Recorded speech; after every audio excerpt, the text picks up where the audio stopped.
పనసకాయ బిర్యానీకి పనసకాయ ముక్కలు కాస్త పెద్దవిగానే కట్ చేసుకోండి. 1/4 టీ స్పూన్ పసుపు, ఒక 3 గ్లాస్ వాటరు, ఉప్పు వేసి ఇదిగో ఇలాగా ఉడికించేసుకోండి.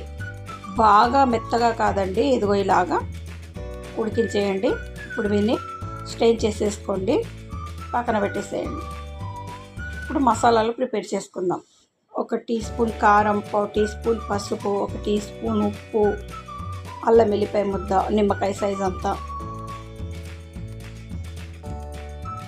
చికెన్ మసాలా, బిర్యానీ మసాలా,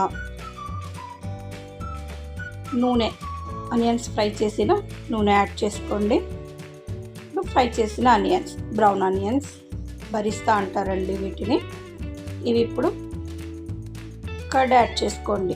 పెరుగు, ఇది గరం మసాలా అండి, ఇంట్లో మనం వాడుకునే రెగ్యులర్ మసాలా. ఈ ఇంగ్రీడియంట్స్ అన్నీ ఒకసారి చక్కగా కలిపేసేయండి. చేతితోటే కలుపుకున్నాక ఇందులో ముక్కలు యాడ్ చేసుకోండి. ఈ పనస ముక్కలు నేను కేజీ ముక్కలు తీసుకున్నానండి. కేజీ రైస్కి కేజీ ముక్కలు.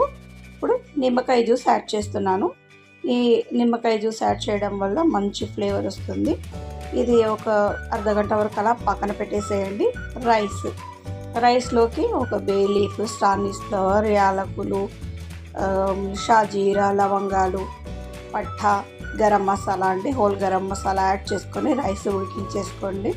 ఒక పెద్ద గిన్నెలోకి మనం కలిపి పెట్టుకున్న పనస ముక్కలు షిఫ్ట్ చేసేసుకొని కొత్తిమీర, పుదీనా, బ్రౌన్ అదే మనం ఫ్రై చేసుకున్న ఆనియన్స్ స్ప్రింకిల్ చేసేసుకొని రైస్ ఒక పలుకు వచ్చేంత వరకు ఉడికించుకొని ఆ రైస్ చక్కగా దాని మీద ముక్కల మీద వేసుకొని మళ్ళీ నూనె, నెయ్యి కలిపి మిక్స్ వేసుకొని ఫుడ్ కలర్, మంచి ఆర్గానిక్ ఫుడ్ కలర్ తీసుకోండి. కొత్తిమీర, పుదీనా మళ్ళీ దాని నుంచి స్ప్రింకిల్ చేసేసుకోండి.